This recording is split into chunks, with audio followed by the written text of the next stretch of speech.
So hello everyone, welcome back to our class. So आज के इस वीडियो में हम डिस्कस करने वाले हैं मैनेजमेंट के ऊपर, जो कि क्लास 12 का टॉपिक है। देखो, ये क्लास 12 का टॉपिक नहीं है, क्योंकि मैं एनसीईआरटी से पढ़ा रहा हूँ, एनसीईआरटी के टॉपिक्स लेकर मैं पढ़ा रहा हूँ। ठीक है, तो बेसिकली ये मैंने क्लास 12 का एनसीईआरटी से मैंने टॉपिक लिया है। तो ये ग्रेजुएशन के भी काम आ जाएगा, फिर मास्टर डिग्री के लिए भी काम आ सकता है। ठीक है, मैनेजमेंट के लिए भी काम आएगा और कॉमर्स के लिए भी काम आएगा। ठीक है, और कोई कॉम्पिटिटिव एग्ज़ाम कर रहा है, मतलब के लिए तैयारी कर रहा है, तो शायद उसको भी काम आ सकता है।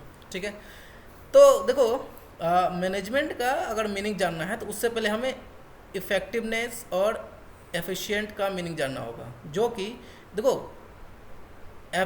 इफ़ेक्टिवनेस क्वालिटीज़ के बारे में बताता है। अगर मैं ये कहूँ कि किसी ABC एक आदमी का नाम है, इसने काम को बहुत ही इफ़ेक्टिवली किया है, बहुत ही इफ़ेक्टिवली किया है, इसका मतलब इसका जो काम का जो क्वालिटी है ना, वो बहुत अच्छा है। काम को बहुत ही बेहतरीन तरीके से किया, बहुत ही अच्छे तरीके से किया, बहुत ही सिस्टमेटिक तरीके से काम किया है। ठीक है, क्वालिटी बहुत अच्छा था, काम का क्वालिटी बहुत अच्छा था। ठीक है, अगर मैं एफिशिएंसी की बात करूँ तो एफिशिएंसी में क्वालिटी तो आता ही है, साथ ही साथ ये एफिशिएंसी ये भी दर्शाता है कि वो टाइम कम लिया है, पैसा कम खर्च किया उसी काम को करने के लिए। ठीक है, अगर मान के चलो ए है, ठीक है, ए ने किसी एक काम को बहुत ही इफ़ेक्टिव तरीके से किया है। ठीक है, तो उस इफ़ेक्टिव तरीके से करने के लिए हो सकता है ये पैसा ज़्यादा खर्च करे, ऐसा भी हो सकता है ये टाइम भी बहुत ज़्यादा ले ले। ठीक है, टाइम भी ले, अच्छा खासा टाइम भी ले ले और अच्छा खासा पैसा भी खर्च करवा दे। ठीक है, उस काम को इफ़ेक्टिव तरीके से करने के लिए। लेकिन अगर कोई एक बी है, अगर एफिशिएंटली काम कर रहा है, ठीक है, अगर बी अगर एफिशिएंटली काम कर रहा है तो वो क्वालिटी से कॉम्प्रोमाइज़ तो नहीं करेगा, क्वालिटी तो देगा ही देगा, साथ ही साथ वो कॉस्ट भी कम करेगा और टाइम भी कम लेगा। जैसे कहते हैं ना कि तजुर्बा, जिस इंसान के पास तजुर्बा होता है वो बहुत ही एफिशिएंटली काम करता है, क्योंकि काम करने के लिए वो कम खर्च करता है और कम समय पे वो काम को कंप्लीट कर देता है, तो वो हम एफिशिएंटली बोलेंगे।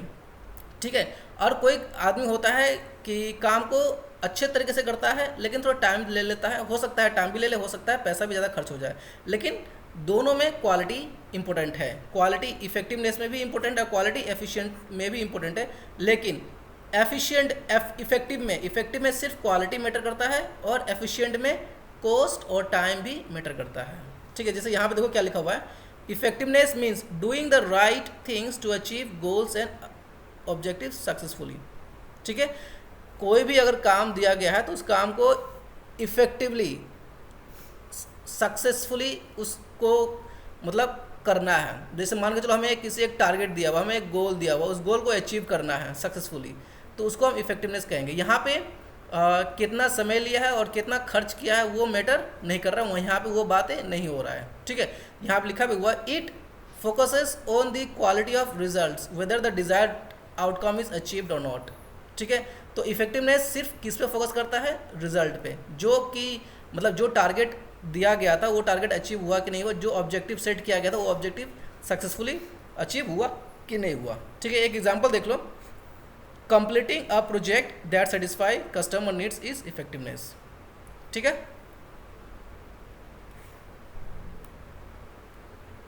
अब आते हैं एफिशिएंसी के ऊपर। एफिशिएंसी मैंने समझा दिया है, लेकिन फिर भी देखो क्या लिखा हुआ है, efficiency means doing things in best possible way with minimum waste of time, money and resources. मैंने भी कहा था ना कि एफिशिएंसी में क्वालिटी तो होता ही है, क्वालिटी तो होना ही चाहिए, क्वालिटी ऑफ वर्क, साथ ही साथ कॉस्ट भी कम होना चाहिए और टाइम भी कम लेना चाहिए। कम से कम समय पे काम खत्म किया जा रहा है और कम से कम खर्च में काम किया जा रहा है, तो उसको हम एफिशिएंसी कहेंगे। ठीक है, अब ध्यान दो, it focuses on the process and productivity. For example, completing the same project quickly and at a low cost is called efficiency। ठीक है, आई होप अब एफिशिएंसी और इफेक्टिवनेस में क्या फ़र्क है ये पता चल गया होगा। चलो, अब आते हैं मैनेजमेंट पे। अब देखते हैं कि मैनेजमेंट का मीनिंग क्या है। ठीक है, देखो मैंने मीनिंग में डेफिनेशन मीनिंग यहाँ लिखा है, क्या लिखा हुआ है, management is a process of things getting things done.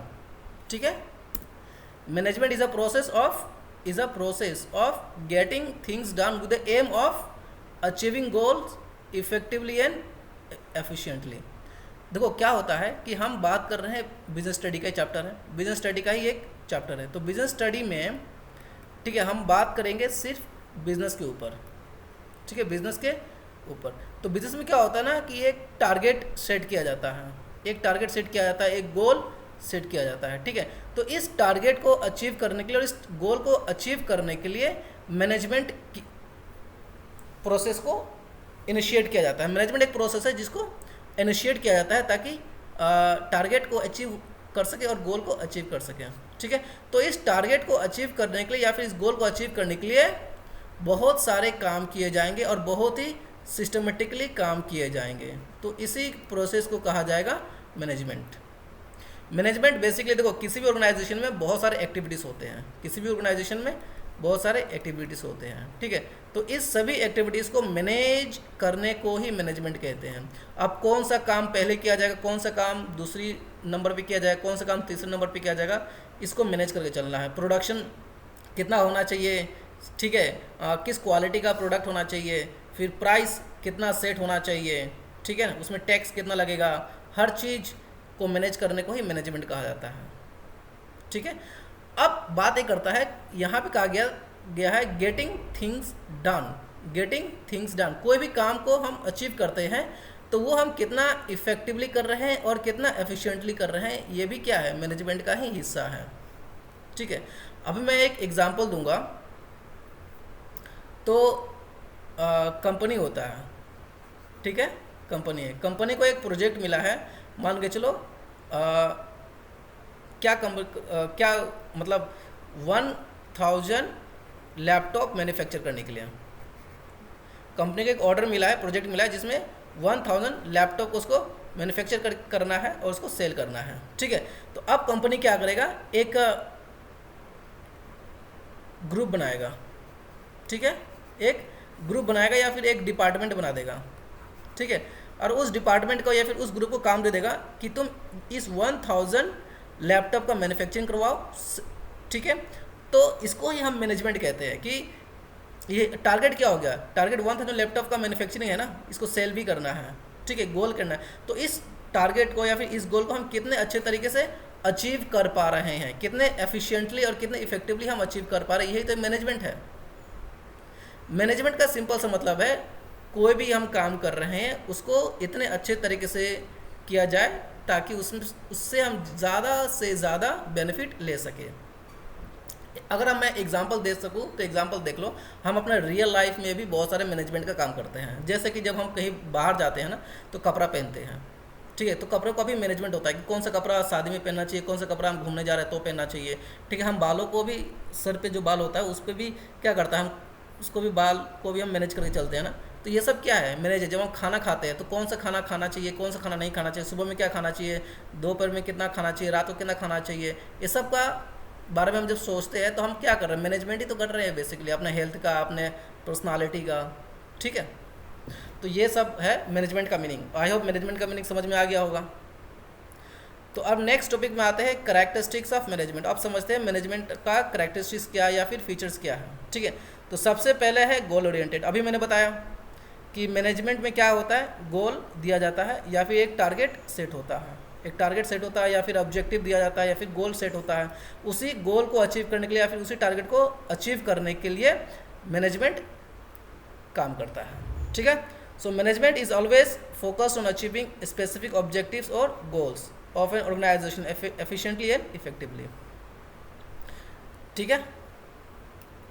Next है यूनिवर्सल प्रोसेस। यूनिवर्सल प्रोसेस मतलब मैनेजमेंट हर जगह है, मैनेजमेंट हर जगह है, प्रेजेंट एवरीवेयर, प्रेजेंट एवरीवेयर।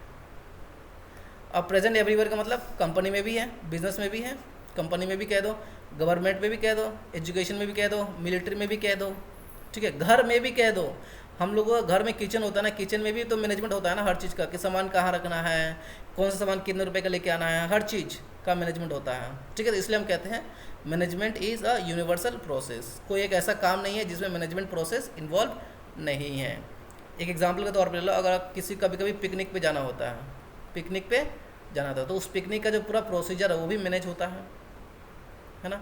एक कभी प्रोग्राम होता है, कभी कॉलेज में या फिर अभी तो स्कूल में हो गए या फिर कॉलेज में हो गए, तो प्रोग्राम होता है, कभी फ्रेशर पार्टी होता है, तो कभी फेयरवेल पार्टी होता है। उस पार्टी का भी, उस प्रोग्राम का भी क्या होता है, मैनेजमेंट होता है ना। इसका मतलब सिंपल सा है कि मैनेजमेंट हर जगह प्रेजेंट है, मैनेजमेंट इज यूनिवर्सल। नेक्स्ट है कॉन्टिन्यूस प्रोसेस। अच्छा, इस कॉन्टिन्यूस प्रोसेस का मतलब क्या हुआ? कॉन्टिन्यूस प्रोसेस का सिंपल सा मतलब ये होता है कि मैनेजमेंट सिर्फ एक बार नहीं होता है, मैनेजमेंट बार बार होता है। जैसे एग्जांपल लो, मैंने कहा है कि मैनेजमेंट क्या होता है, एक गोल होता है, ठीक है, या फिर टारगेट होता है। इस टारगेट को अचीव करने के लिए या फिर इस गोल को अचीव करने के लिए मैनेजमेंट किया जाता है। मान लो ये टारगेट अचीव हो जाता है या फिर गोल अचीव हो जाता है, ठीक है, तो उसके बाद क्या मैनेजमेंट खत्म हो जाता है? नहीं होता है। उसके बाद एक न्यू टारगेट सेट होगा या फिर न्यू गोल सेट होगा। अब इस टारगेट को या फिर इस गोल को अचीव करने के लिए फिर मैनेजमेंट किया जाएगा, ठीक है। तो इसलिए कहा गया है management is not a one time activity, it is an ongoing process involving planning, organizing, staffing, directing and controlling, ठीक है। तो बेसिकली ये जो planning, organizing, staffing, directing and controlling, ये फंक्शंस ऑफ मैनेजमेंट है। ये क्या है? Functions of management. जब मैं नेक्स्ट टॉपिक पर समझाऊंगा तो समझाऊंगा उसमें फंक्शंस ऑफ मैनेजमेंट, ठीक है। अभी मैं नहीं समझाऊंगा, नेक्स्ट क्लास में मैं फंक्शंस ऑफ मैनेजमेंट समझाऊंगा। नेक्स्ट है ग्रुप एक्टिविटी। ग्रुप एक्टिविटी मतलब 2 लोग, 3 लोग, 4 लोग मिलके काम करते हैं। 4 लोग मिलके ऑब्जेक्टिव को अचीव करते हैं, 4 लोग मिलके टारगेट को अचीव करते हैं और गोल को अचीव करते हैं, ठीक है। तो इसको कहा जाता है। तो management involves working with anthro people, it coordinates individuals efforts into a team. देखो अभी तो लोग मान के चलो क्लास 12 में, मैं एग्जांपल के तौर पर ले रहा हूँ, तुम लोग क्लास 12 में हो, ठीक है। तो जिस स्कूल में पढ़ रहे होगे, क्या वो पूरा स्कूल एक ही आदमी चला रहा है? उसमें टीचर्स नहीं है, उसमें पियोन नहीं है ना। इसका मतलब जो टारगेट सेट किया गया है, जो टारगेट को अचीव करना है, वो पूरे स्कूल के जितने भी स्टाफ है सभी लोग मिलके उसको अचीव करने की कोशिश कर रहे हैं ना। इसलिए कहा जा रहा है ग्रुप एक्टिविटी, ठीक है। अब जैसे मैंने एग्जांपल दिया था पिकनिक, अब पिकनिक कोई एक अकेला आदमी तो नहीं जाएगा ना, उसमें मान के चलो 5 आदमी गया या फिर 10 आदमी गया, तो ये 10 लोग मिलके इस पिकनिक को क्या करेंगे, मैनेज करेगा ना। तो ये ग्रुप एक्टिविटी हो गया। या फिर प्रोग्राम, मान के चलो कोई फ्रेशर पार्टी है या फिर फेयरवेल पार्टी है, तो फ्रेशर पार्टी को या फिर फेयरवेल पार्टी को क्या एक ही आदमी मैनेज करके चलता है, बहुत सारे लोग मैनेज करके चलते हैं ना उसको, तो इसलिए इसको ग्रुप एक्टिविटी कहा गया है। नेक्स्ट है डायनामिक फंक्शंस। देखो मैं जो बातें कर रहा हूँ मैनेजमेंट का, वो बिजनेस लेवल पे बातें कर रहा हूँ, क्योंकि समझाना होता है तो मैं थोड़ा सा मतलब इंडिविजुअल लेवल पे चला जाता हूँ, ठीक है। लेकिन बातें हम कर रहे हैं बिजनेस लेवल पे, तो हमें मैनेजमेंट को बिजनेस लेवल पे ही समझना होगा, ठीक है। डायनामिक फंक्शन मतलब क्या होता है? डायनामिक फंक्शन का सिंपल सा मतलब होता है कि मैनेजमेंट फ्लेक्सिबल होना चाहिए, मैनेजमेंट में डायनामिक नेचर होना चाहिए। डायनामिक नेचर का मतलब होता है कि सिचुएशन के हिसाब से चेंज होना चाहिए। अगर टेक्नोलॉजी में चेंजेस आ रहा है तो मैनेजमेंट को भी इस टेक्नोलॉजी को अडेप्ट करना चाहिए। अगर मार्केट का कोई ट्रेंड है, उस मार्केट ट्रेंड में कुछ चेंजेस आ रहा है, तो मैनेजमेंट को भी उस मार्केट ट्रेंड के हिसाब से चलना चाहिए। सोसाइटी में जो चेंजेस आ रहा है उस सोसाइटी से एडजस्ट होना चाहिए, अडेप्ट होना चाहिए, ठीक है। अगर टेक्नोलॉजी में कोई चेंजेस हो रहा है तो टेक्नोलॉजी के चेंजेस में अडेप्ट हो जाओ, उस टेक्नोलॉजी को अपना लो, मार्केट ट्रेंड को अपना लो, जो चल रहा है अभी सोशल चेंजेस में जो आ रहा है उसको भी अपना लो, है ना। इसी को डायनामिक फंक्शन बोलते हैं। नेक्स्ट है मल्टी डायमेंशनल मतलब मैनेजमेंट सिर्फ एक ही चीज़ों को मैनेज करके चलना है ऐसा नहीं होता है। मैनेजमेंट का मतलब होता है बहुत सारे चीज़ों को मैनेज करके चलना, इसलिए मल्टी डायमेंशनल कहा गया है। Management is called multi dimensional. क्यों? क्योंकि बिजनेस में काम को भी मैनेज करके चलना होता है, काम को भी मैनेज करके चलना होता है। फिर मैनेजमेंट मतलब कंपनी में लोग काम करते हैं, एम्प्लॉयज़ होते हैं, तो एम्प्लॉय को भी मैनेज करके चलना होता है, ठीक है। और बहुत सारे एम्प्लॉय क्या अगर बहुत सारे काम करते हैं ना, बहुत सारे एक्टिविटीज़ होता है, उस सभी ऑपरेशंस को या फिर उस सभी प्रोसेस को या फिर उस सभी एक्टिविटीज़ को भी मैनेजमेंट किया जाता है, ठीक है। क्या कर रहा है? टास्क मतलब planning, completing organizational activities and goals. Next है एम्प्लॉय को, ठीक है। फिर प्रोडक्शन होता है, फिर डेली एक्टिविटीज़, सबको मैनेज करके चलना होता है, इसीलिए इसको मल्टी डायमेंशनल कहा गया है, ठीक है। तो ये जो मैनेजमेंट ऑफ टास्क है, मैनेजमेंट ऑफ पीपल है, इसको थोड़ा डिटेल में जानते हैं, मतलब देखते हैं क्या है। और भी देखो अगर बात करते हैं मैनेजिंग वर्क, मैनेजिंग वर्क मतलब कौन सा काम किसको देना है। पहले सबसे पहले तो ये देखो कि कौन कौन सा काम है, तो उस काम के लिए प्लानिंग करना होता है कि वो काम कैसे कंप्लीट होगा, कितने बजे कंप्लीट किया जाएगा, किस दिन को कंप्लीट किया जाएगा। ठीक है, इस काम के लिए कौन आदमी सही है। ठीक है, नेक्स्ट है मैनेजिंग पीपल। अब जब काम दे दिया गया है तो उसको, जितने भी एम्प्लॉयज़ को काम दिया गया उसको गाइडेंस देना, उसको गाइड करना।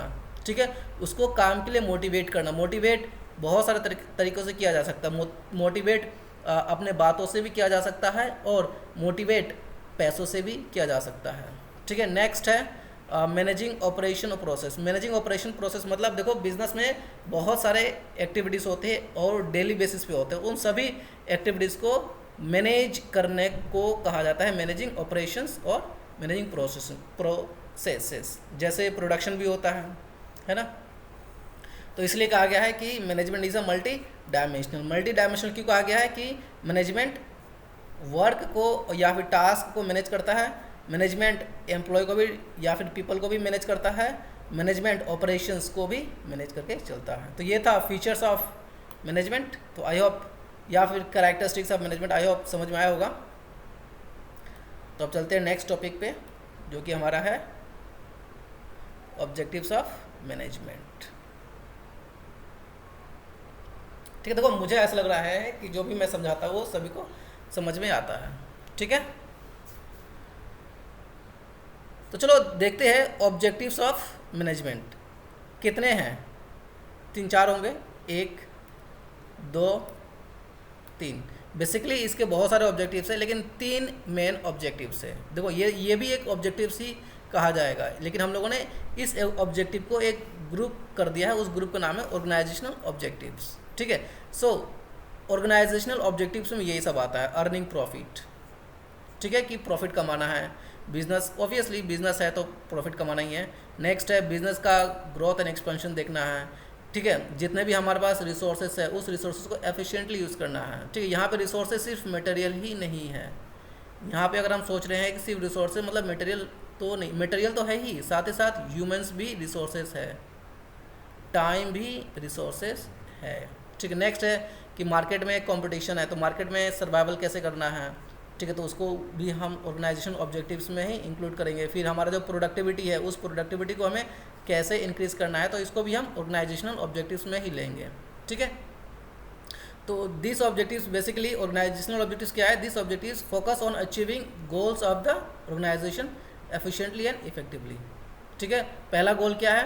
पैसा कमाना है, प्रॉफिट कमाना है। दूसरा ग्रोथ और एक्सपेंशन। ग्रोथ और एक्सपेंशन मतलब बिजनेस का अगर एक ब्रांच है तो उसका दूसरा ब्रांच, तीसरा ब्रांच और चौथा ब्रांच। ठीक है, एफिशिएंट यूज़ ऑफ रिसोर्सेज का मतलब कि जितने भी रिसोर्सेज है, चाहे वो मटेरियल हो, चाहे वो ह्यूमन हो, चाहे वो टाइम हो, चाहे इक्विपमेंट हो, इन सभी रिसोर्सेज को एफिशिएंट तरीके से यूज़ करना है।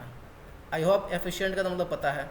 Survival in the competition. देखो मार्केट में बहुत सारे कॉम्पिटिटर होते हैं, बहुत सारे कंपटीशन होता है, बहुत कंपटीशन होता है। क्यों? क्योंकि कॉम्पिटिटर ज़्यादा है।